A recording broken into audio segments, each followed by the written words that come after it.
And I'll say this compliment that I'm about to tell you right now is pretty much the compliment that got me to fall in love with my ex. All right. I distinctly remember her saying this and me thinking about it for a few days and just going from I like her to love her. And it's that. All right, ladies and gentlemen, so let's talk about this. Look, first of all, what we're gonna talk about today is how to go from liking to loving you. Okay, it's pretty much how to mindfuck them into loving you with some of the strategies, but also understand that there are some logical things that you just cannot control. So we're gonna talk about who don't fall in love with you, what type of men will never fall in love with you, the false types of love you might experience, how to stay in a man's mind in order to create the love, how to create free of loss, value versus threat, stimulating their fantasies, and creating the fear of loss. Okay, so we're gonna that's pretty much gonna be the basis of this because you have to understand. First and foremost, you cannot make anybody fall in love with you. All right, you cannot make anybody fall in love. You have to find the right guy who's biologically wired to love you. You know how some people are biologically wired to like certain subjects. Some people are literally biologically wired to like certain drugs above other. Like there's a reason why you love stimulants versus somebody liking sedatives. It's because it's in their biology. So some people are just wired differently. So and how do you know that he's wired not to love you? Within the first 4 months, he doesn't love you. He doesn't show signs of commitment. He doesn't show signs of intimacy, and he doesn't show kindness towards you. He doesn't integrate you in his life, right? We could talk about the signs that somebody loves you another day. But the point is that if you don't see those signs and the most important thing is signs of commitment, getting the label of being boyfriend and girlfriend, and him telling you he loves you. Now, some guys will never say it. We get to that another day, but understand that that time when it comes to making the guy love you, going from liking to loving you, time is the most important factor, the main ingredient, to be honest with you. Now let's talk about who will not. Now the other kind of guy that I said who's not wired to love you is the guy that one will never love you internally, or two, he's not in a place to love you because he's either not over his exes. Let's talk about who won't fall in love. One, men who are not wired to love you. If he don't love you within the first few months, he will never love you. Two, inconsistent men. Men who are inconsistent will never love you. You gotta understand is that the seed of love becomes the seed when a guy has the potential to love you, because it is a seed that you water with time and attention and absence, very important. It'll start growing, and when I say it'll start growing is that you won't have too many inconsistencies in the beginning because the emotions are so intense. What's going on inside both of you guys is so intense that being inconsistent will produce emotional pain. So inconsistent men, in terms of him telling you he loves you and then him disappearing. There's a girl that told me, I'm not gonna be with you unless this doesn't lead to a relationship. I'm not gonna have sex with you unless you don't do this for me, right? She said I'm looking for a relationship and stuff like that, and I'm like, baby, of course I'll do it for you. 1 second. I was like, baby, let's call each other baby now. You know, like she told me she wanted she wanted a relationship or else I won't be able to get the poom poom. And I was like, well, then get sure, baby. But I'm inconsistent with her. She's complaining to me why I don't respond to the text messages. She's complaining to me why I left her on red. And you know what I say? Oh, so, girl, I'm working. I'm in school. I got to make videos. Motherfucker, I got time to text her back. I just don't because I really don't like her. That's what guys do when they don't love you, you know? That's evil. You're going to hell. Shut up. Okay, don't tell me what to do. So that's one thing. The second thing is that men who are not over their exes will never be able to love you unless you inflict a lot of pain on them. But the point is that if he's not over his ex, it's gonna be very difficult for him to love you. And sometimes he might fall in love, but if his ex comes back, the emotions he feels for you would transfer over to her because that's an unfinished business. Now let's talk about the false loves. And it goes with this. The first type of false love is transference. Very similar to what we talked about. If someone reminds you of your dad, or somebody or someone fulfills a parental need, you will fall in love with them. If someone reminds you of an ex, especially an ex who left you, you will fall in love. You transfer the emotions from somebody who didn't fulfill you onto the person who you think could potentially fulfill that emotional void. You transfer those emotions, and that person had nothing to do with it. And usually you'll notice that they're transferring because they fall in love with you really fast.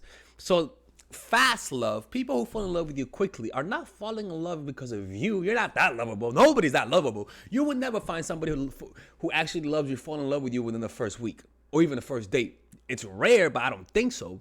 Now, if you do encounter a guy who's falling in love with you fast, tell him to slow the fuck down, to slow his hot ass down and take a deep breath, because you need to get to know me first. It makes you look strong when you do that, right? So false love is projections, right? When a guy looks like your ex, when a guy reminds you of a certain celebrity, when a guy reminds you of somebody in your life that didn't fulfill you, when a guy also when you or the guy fall in love fast, that's not real love. Right. So, but again, I'm just giving you an introduction. We're going to talk about how to go from liking to loving, but I need to get this down first. The second way is through projections. If somebody's living your dark side, which you don't know about for the most part, you fall in love with them. If you feel like you're not worthy of a man, if you have low self-esteem and you meet a man who treats you like shit, you'll fall in love with him. If you feel like you have low self-esteem and you have a guy that treats you great, you'll find a way to self-sabotage and leave him. Right? So you have through projection. And that's why you have girls who are really nice girls, Christian girls, dating drug addicts or even dating drug dealers. Like good girls dating bad guys. Bad girls dating good guys, right? You know what I'm talking about? Like the fucking psycho, the cycle of the neighborhood always dates the hottest guys or even the highest value guys. I mean, the good guys, right? If you notice Maury, you have these guys who want to be the child, who want to be the father of the child. But consistently, those women don't want him to be the father. You see, like I see that especially in Maury. It's a show where when the guys want to be the father, the girl is a complete bitch and a complete narcissist to the guy, right? That's because they're attracting their dark side. That's not real love. That's just being toxic. The third way is through lust. A man's dick will make him think he loves you if he still hasn't had sex with you, right? So what you might confuse as love is really just his dick wanting to bang you. Guys intentionally deceiving you is the last type of false love, where they're lying to you that they love you in order to get the poom poom. How do you know that? They're inconsistent, like me. Now, before we continue, if you want to learn more about these strategies, ladies and gentlemen, I have a course to sell you guys. This is called Natural Chemistry. All right. Let me put my face because you guys need to see my face. Natural Chemistry is a course that I developed for women who are in relationships to take your relationship to the next level. Okay, it will teach you how to create boundaries. It'll teach you how to make a guy respect you more in the relationship, and it's only $99 for a one-time payment of $99. The next course is the Psychological Game of Attraction, which is the course for single women. It'll pretty much teach you how to go from being in a relationship, from being single to get to the guy wanting to have a relationship with you. You could purchase You could purchase this course for $99. You can click on the description down below to see where to purchase the link. So yeah, that's one thing, right? Now, let's talk about how. Now, understand that in order for a guy to love you, he needs to be thinking of you. One of the telltale signs that you're falling in love with somebody is that you think of them in a happy, good way, right? So you need to find a way to not just be a dose of dopamine, which is anticipation of reward, but also be a dose of serotonin, which is he feels like being with you will gain him more respect, and a dose of oxytocin, which is in physical touch, intimacy, being in the present moment, appreciating what your dopamine made you work for, right? So it's the physical aspect, the emotional, intimate aspect of loving somebody. Before you do that, you gotta get inside their minds. So how do you do that? You do that two ways, right? You do that through either becoming something of value, or the best of both worlds, becoming a source of value and a source of threat, Like, you could be losing you is a threat, right? You become a source of pleasure and pain. So the fear of loss, psychological fact number one, is that fear is a bigger motivator than pleasure. Also, fear of loss raises the subject's value. If you want to raise something's value, make the person feel like they're about to lose it. Instantly raises value, even though there's nothing intrinsically different than before. In fact, this is the fear every man and woman feels when they feel jealousy, right? That fear, the fear of losing somebody, is felt in the form of jealousy. You can only be jealous of a partner that you either like or love. Now, jealousy early on in the beginning is toxic, but it's normal to experience jealousy the more you get to know the person. That's the healthy route. Big changes in the emotional state are always nothing to do with that. Big, like, instant, like, I don't know you, but now I'm jealous of you, I want to guard you. That's not love. That's projections. That's a trauma coming through. The jealousy should come slowly over time and should not be possessive, right? Because a lot of women think that men who are really, really, really, really, really jealous are loving you. They don't really love you. They're just dealing with their own traumas. So he has to have that fear of loss, which is envy, right? I gotta put this right here, actually. This is very important. And actually, the fear of loss is the critical factor. It's the number one most important factor. It is it's what worked on me too. It's what will make a guy go from I like her to I love her. It truly is, especially if the seed of loving you is inside that guy. All right. If the seed of loving you is not inside that guy, it doesn't matter what you do. You gotta understand. You want to see love as an ember. You want to see love as a building full of paper. If you light one match in that building, the whole place will go on fire. Now imagine that same match, but now you're in a building full of water. If you light up a match, everything will go nowhere. Right? That match will die. So that the paper, the thing that's emberable, I think that's a phrase, right? That ignites into fire, is the potential or the seed of love inside of that man. If you apply the strategies to create fear of loss in that guy, it's like an ember. It'll just explode.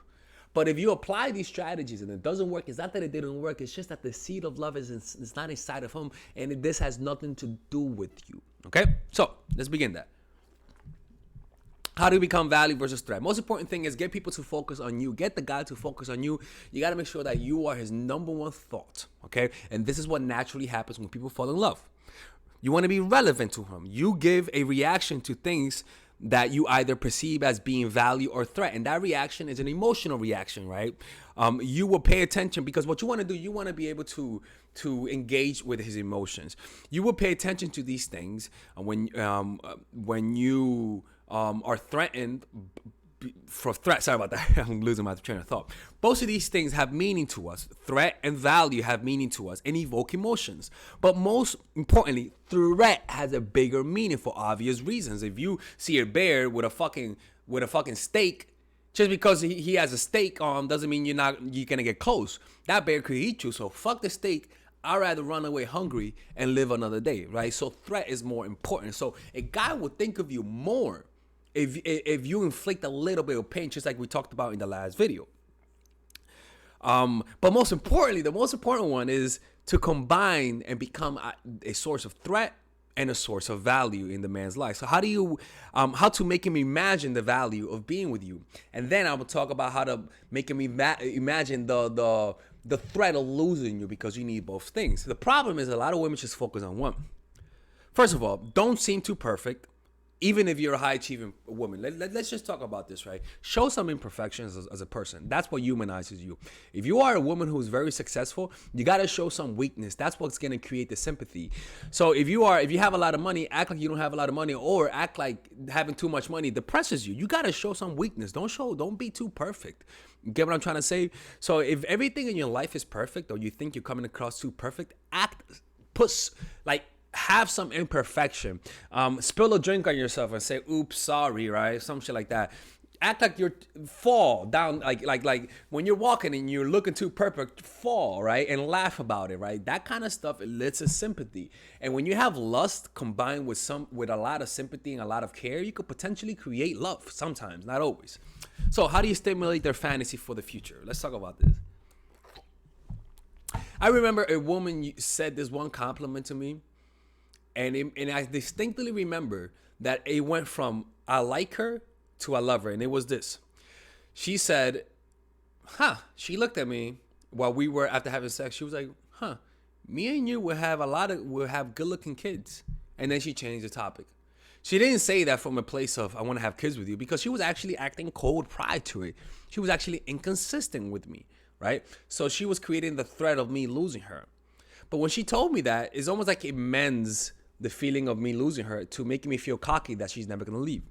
But her telling me that made me think about her having a kid with me, right? Maybe I even started imagining her having a kid with me, right? But remember, this is not going to work if the ember or the potential of love is not there, right? Remember, loving you means he's willing to invest resources in you and your family, right? So when he imagines having a kid with you through that subtle suggestion, it's pretty close to him loving you, because you will only think or even have that image in your mind if you love somebody. That's the only. So you can almost backward engineer the love through saying that comment. But you got to make sure that you don't have a history of being needy. You got to make sure that he thinks that you don't like that. You got to make sure that he thinks that he likes you more. Like, that's the most important thing. You cannot do this. Father Alex is dying. Yeah, no, I'm kidding. You cannot do this and he thinks you're needy, because then you're going to look even more needy. You get what I'm trying to say? So that's the first thing, right?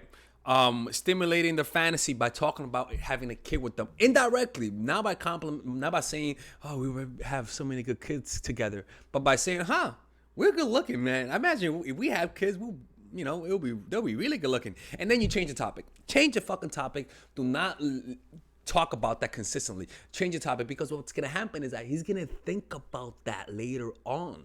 And as long as he doesn't see you needy, that thought, that compliment will be there. And I swear to you, man, that shit works. I'm just saying, I've told this to a lot of my clients, and they told me it worked like a charm. So remember, right? So another thing that you could do to stimulate the proper fantasy is agree to future plans, but be inconsistent. You want to be a little inconsistent. You want him to complain that you're a little inconsistent. I'm sorry. That's what I want you to do. Why? Because by agreeing to future plans and having a history of being inconsistent, not only is he anticipating the possible reward, but he's also feeling that you might flake. And this is where the second part goes in. Now remember, make sure that your inconsistency has a ground, has a foundation of it's not, I'm not doing it on purpose, but it's because of work, school, or some excuse. Because if he thinks you're playing games, it's not going to work. So how do you create the fear of loss? One, the fear of loss, remember, makes him focus on you and realize what's important.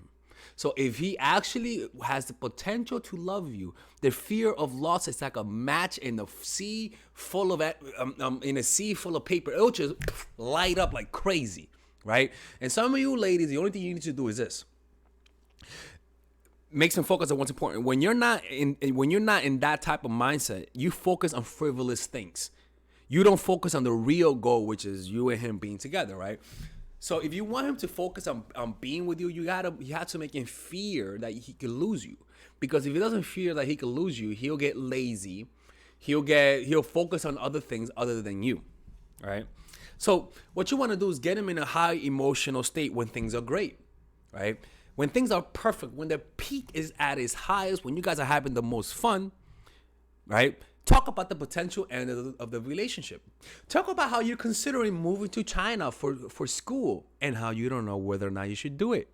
But only say that when things are perfect. When maybe you guys are on a vacation, you guys are looking at each other, so that he could potentially feel that down, like saying, "Oh, for real, you going to China? Fuck," right? Talk about potentially and saying, I like you and stuff like that, but how most relationships end. One day we're not gonna be together. That's inevitable. Talking about the inevitable end, not as a threat, but almost as though it's a matter of fact, because that's just how life is. Only say that at the peak of the experience, right? And also at the peak, after you having a great time, or maybe after you showing him that you like him through some action, birthday present or whatever, or you took him out as a surprise, you have some absence. In my school, I had people who I thought didn't like me, right? And then we took 2 weeks absence because of school, because of the break. All of a sudden, I come back and people are friendlier. And you want to know what's the difference? Nothing changed in me. We just created space. In fact, in school, I noticed that the first year and the second year students, they tend to be a little distant in the first semester. But when everybody goes on the break and then they come back from the break, I notice that everybody is all of a sudden friendlier. Why? Because the distance solidifies relationships. It makes people miss you, makes them realize that they actually miss you, right? So step away. You need to give them absence, and I can promise you a lot of you ladies are not doing that. Given that space is that fire that creates that storm. It's the most important thing, right? And other ways that you could do this, like I always talk about, is putting him in a sexually competitive state. A lot of you ladies have a lot of guys in your life that you hide from your man, not because you're banging them, but because you could potentially make him jealous. Who gives a fuck? Remember, the jealousy is him feeling that he could lose you one day. So talk about, by the way, if you ever want to work with me one-on-one and get some coaching, seriously, over the phone, okay? And get some, because I gave a look. That was like, that's not the kind of coaching I want to give. Click on the description down below where you can work with me one-on-one. And purchase a session with me. Talking about other men puts him in a sexually competitive state. In fact, that happened to me with a woman where she came on a vacation for 2 weeks. After the third day, I wanted her to get the fuck out, right? She left. I felt happy, but then she completely disappeared for 2 weeks. But in those 2 weeks, I started noticing that there was a guy on her on her Facebook, liking all her photos, responding to her photos, messaging her, and she was responding to him. It made me feel like I was losing her, and all of a sudden I started loving her even more. And it took me like 2 years to get over that girl. Competition of other men makes a guy like you more, because what's valuable is relative to the competition. What's value is all based on what other people find valuable. So if your man sees the other man want a relationship with you, all of a sudden he's gonna like you more. You wanna know why? Because men have the same. Find me a woman find me a hot girl, and I find you a dude who's tired of fucking her. In other words, a guy only realizes how and I can promise you, that same guy who's tired of fucking her will want to bang her more if he sees that other men want her. Because people forget how valuable you are. Just like because people take you for granted. Why? Because you're always there. You need to give people space in order for them to truly love you. And if you do all of this and he still doesn't love you, boo-boo, you got to accept the facts. He might not love you. And there's nothing wrong with you. It's just that you guys are not compatible. Biologically, I bet he wants to love you. I bet on paper you look like a great person, but biologically he just doesn't feel it. That's life, and you have to accept it, okay? And move on and find somebody else, or I'm closing the channel. Anyways, I hope you guys enjoyed this video. Let me know if this video helped. And let me know what are some of in the comments, let me know, how did you fall in love? What happened that made you fall in love with a guy? Or what did a guy do that made you love him more? Comment down in the description down below. I hope you guys enjoy my art, because I'm an artist. And I'll see you guys in the next video. All right, ladies and gentlemen. So I want you guys to check out my new course called Nice Girl. It's available for purchase right now, okay? This course I specifically made for women who consider themselves nice, for women who are too forgiving, for women who let other people guilt trip them easily, for women who always give people the benefit of the doubt but always end up getting played. This course will teach you about people's actual manipulations, about the strategies that people use to extort from you, to take from you without you getting anything in return. Because nice people are in abundance in the world. And nice people, unfortunately, if they allow their nature to guide their lives, they will become bitter, because they'll end up seeing that their niceness never leads to anything. So the goal of being a nice person is to get people to like you. But sometimes it has actual backward effects. Like it actually creates what you're trying to avoid. So this course will teach nice girls how to get what they want through being more assertive, how to express themselves, how to not get played, how to identify manipulation, how to reverse manipulation. So if you're somebody who's always had that consistently in their lives, who are always people pleaser, who are always being passive aggressive, this course will teach you how to communicate all of those things that you want to communicate with people without getting played. Okay, I'll teach you how to be more assertive. I'll teach you how to identify disrespect, because when you're a nice person, you have a hard time understanding when people are being disrespectful, because you're seeing the world through insecurity. You want to be liked, and so when somebody doesn't like you, you sort of twist it around in a weird way. So I show you how to see disrespect. I show you how to stand up for yourself. I show you how to deter aggressors. I show you how to avoid sending signs of weakness, and how to send signs of strength. Right, and I even show you a meditation on how to become more assertive. Check it out. It's a course that it's not a super long course, because I made it that length for a reason. I don't want to overburden you with too much information. This is just straight to the point. If you watch this course, you will get the results. This is not a 5-hour course. Okay, this is like a 2.5-hour course. So I think it's 2 hours or something like that. And the reason why that is because it's straight to the point. Okay, so if you watch that course, do what the videos say. You will over time overcome your niceness. Okay, purchase it now. In the description down below, you'll see where it says "Purchase Nice Girl." It's only $99, and there's a 30-day money back guarantee. No questions asked. You'll get your money back. Okay, because if you don't get it back, I'm closing the channel. That's for sure. All right, so I'll see you guys inside, and I hope you guys enjoy that course.